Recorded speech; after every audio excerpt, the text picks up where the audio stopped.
We see so many games released every day that it's impossible to check out every single one, so that's why I'm here. I'm that indie games guy, and we'll be taking a look over some hidden gems that you might have missed last month. These might be games that are fantastic, but not many people have spotted them, like this channel, so I say we deep dive into 12 hidden gems that we might have missed. Let me know in the comments below if you've played any of these games, and let the show begin. Starting us off on the list of hidden gems from last week, we have Railroute, a game that has just completed its early access journey and celebrated its 1.0 release. Railroute is a building management game that's not like your typical building games. Instead, you'll find yourself becoming a train dispatcher and making train lines work in a map that will slowly become just as confusing as the London Underground. You can build whatever you want on the map to make the train journey successful. Nothing is a simple straight line, as space will slowly become more crowded and you'll need to look for ways to create the ideal map that will just be able to function even without you. Railroute has added a bunch of new stuff to the game for its 1.0 release. Better UI, clearer structures, and one that I'm a massive fan of, it is now on Steam Deck. It's been verified, which means we can all play it on the go. The game has received some fantastic reviews, and it's definitely one to pick up if you love micromanagement games. Did someone ask for anime girls and a fun deck building roguelike? Well, if you did, you're in luck, as this is Yohane the Parhelion, NUMAZU in the Mirage, a spin-off from the official series in which Yohane gets a magic mirror and gets teleported into a new world where power is now within cards to be used to try and get back to the world that she knows. The game feels very similar to Slay the Spire. The combat and the movement around the board will be very familiar to those who have played the other game, but the game does have a number of differences, one of them being the summon ability. You'll be able to summon help when you're in a pinch and need an extra hand or two. I have never played the main series of games, but it seems like it might be a great way to get into them if you're looking. You'll be able to learn about the characters whilst enjoying a roguelike at the same time. It's a winner-winner. Reviews have given this beautiful game nothing but praise. Yohane the Parhelion, NUMAZU in the Mirage is a great addition to your library if you want more colour and sunshine from your Slay the Spire runs. Oh my dear Watson, I knew who the killer was all along. It was the rabbit with the carrot in the greenhouse. This is Turlock Holmes, a detective narrative puzzle game that isn't like any other you've ever played. Normally these games will give you a set of options to choose from when trying to crack the case, but not in Turlock Holmes. The game will allow you to ask questions at will that an AI host will answer yes or no. This will slowly paint the picture once you've discovered more clues to get towards who the killer was. With multiple different cases to choose from, this clever turtle will need to think outside the box to solve the possible murders. Some cases may be on the darker side, while some a little bit more light-hearted, so it's not all doom and gloom. Turlock Holmes will be the perfect game for those who enjoy a good puzzle, and games like Ace Attorney, where it's down to you to figure out what happened. I'm really interested by the AI in this game. I love the idea of asking questions and being told a yes or no answer. I hope it doesn't make the game too easy, or like the game isn't fun as it's giving you the answers, but a cool idea anyway. If anyone does play the game, let me know in the comments if it's as cool as it looks. Party games are meant to be silly, over the top and hilarious in my opinion. That's what draws me into them, as you'll be laughing the entire time playing the game. And let me tell you, Nyaaaanvy is the perfect mix of over the top and cute and adorable, as you play as long cats trying to become the best long boy. You'll be able to customize your Nyaaaanvy to be the coolest and grooviest cat around, give them glasses, change the colour of their fur, and so much more. These games are all about making the cutest one or the most wacky one. I feel like we never have an in-between in party games, it's always one extreme or the other. Play online or together in person, as you attempt to wrestle your friends off the arena, and make them fall, leaving you to become the top cat. Gang Beasts and Human Fall Flat definitely come to mind when looking at Nyaaaanvy. Both fantastic games, and I really do hope these cats can become a knockout as well. I absolutely love the world of Terminator. Not the fact that millions of people die or robots take over the world, but the universe is one that I really do believe we should get more films and games out of. The idea of going back to the past or seeing humans fight to survive in the present, we need more of it. I was so stoked to see that Terminator Dark Fate Defiance has now been released. A real-time strategy journey where you'll need to make hard decisions to push back against the machines. The game features a single player mode, which will see you attempting to defend against the hordes of machines.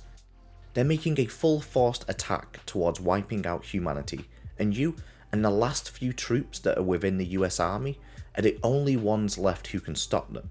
It will be an adrenaline fueled all out war that will have you needing to micromanage troops if you want them to make it home again. The game also supports multiplayer, so you'll be able to partner up and push back together. I think it's about time we got a fantastic Terminator game. This will allow people to see the world we never really see in a lot of the films.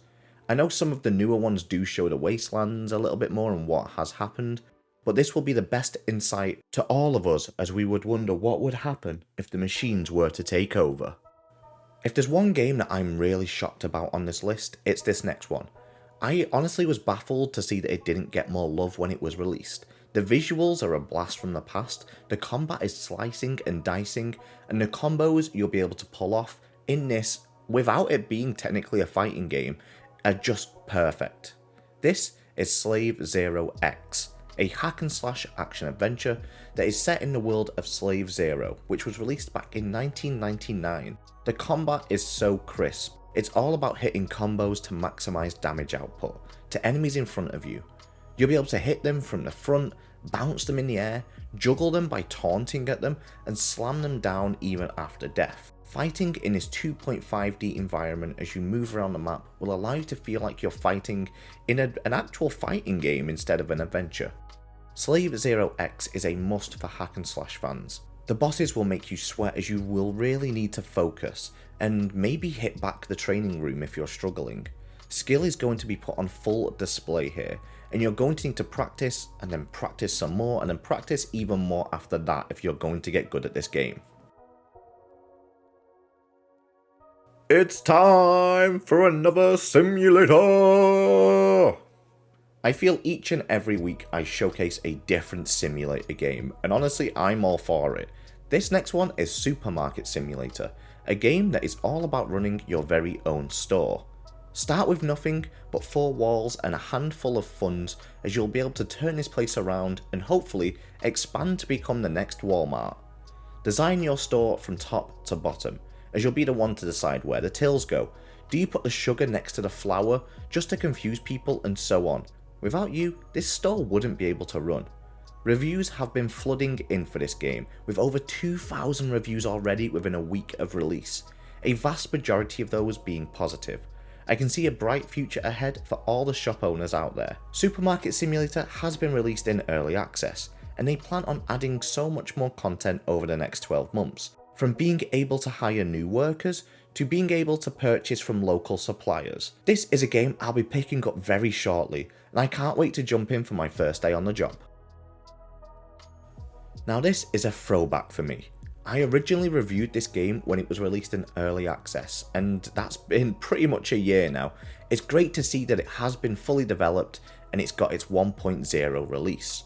This is Stories from the Outbreak, a pixelated turn-based roguelike, where you'll need to lead a group of survivors out of a doomed city as you try and escape to the port to get the very last boat out of here.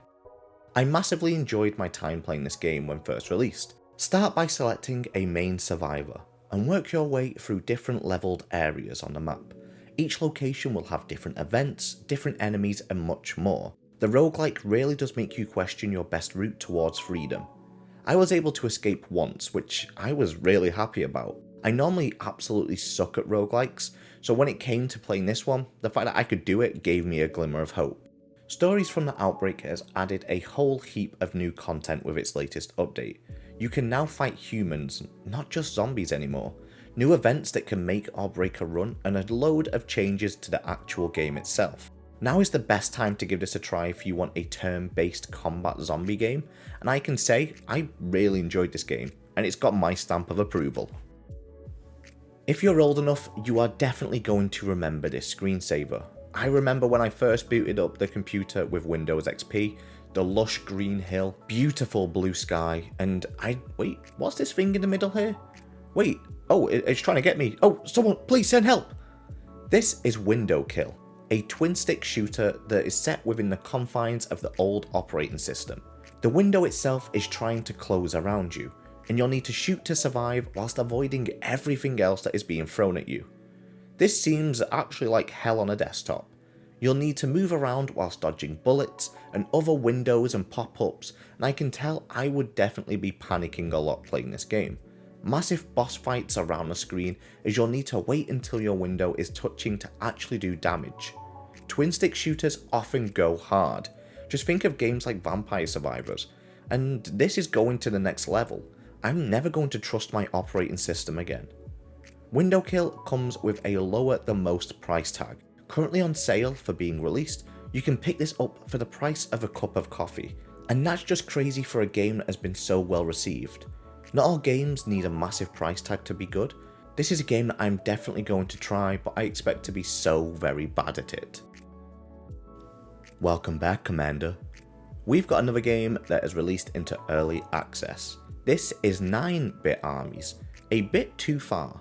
A voxel real-time strategy game that's all about war. You'll need to use your expertise as a commander to lead your troops to victory and conquer over all in the sequel to the fantastic 8-bit Armies.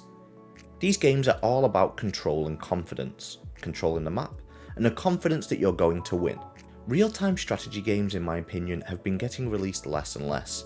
I remember when a new game being released in this genre was almost weekly, but with 9-bit Armies, we have a full-scale war against friends again.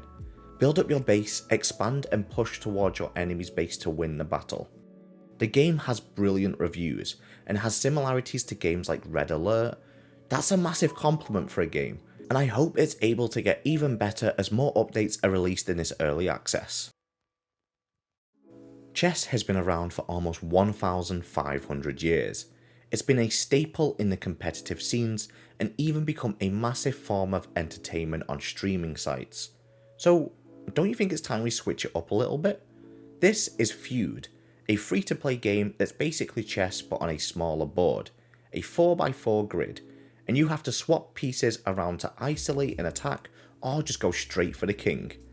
Me, I'm not very good at chess.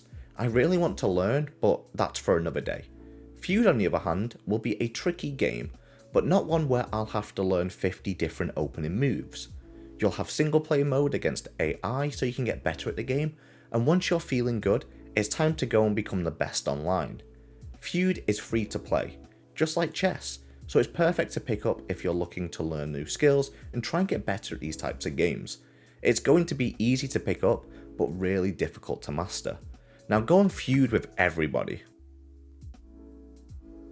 And now we move on to the last game of Hidden Gems released last week. This is VR Skater, and it basically does what it says on the tin. A VR skateboarding game that's all about pulling off cool tricks and trying to land tricks you'd only be able to do after years of practice. The game features multiple different skate parks for you to head to and enjoy as you drop down into the bowls to try and get speed before grabbing the board for some sick air. I've tried normal skateboarding.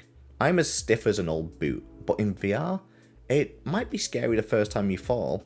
My brain will still panic, of course, but it should be a lot easier for me to do any kind of trick. VR Skater will be the ideal game for short sessions to enjoy and have a little fun time playing the game.